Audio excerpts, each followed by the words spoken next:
शुक्ला वरदरा विष्णु शशिवर्ण चतुर्भुजा प्रसन्नवदना ध्यायेत् सर्व विघ्नोपशान्तये। गजाननं भूतगणादि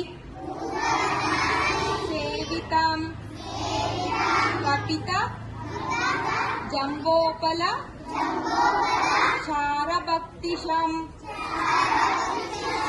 उमासुतं शोक विनाश कारणं नमामि विघ्नेश्वर पादपंकजं।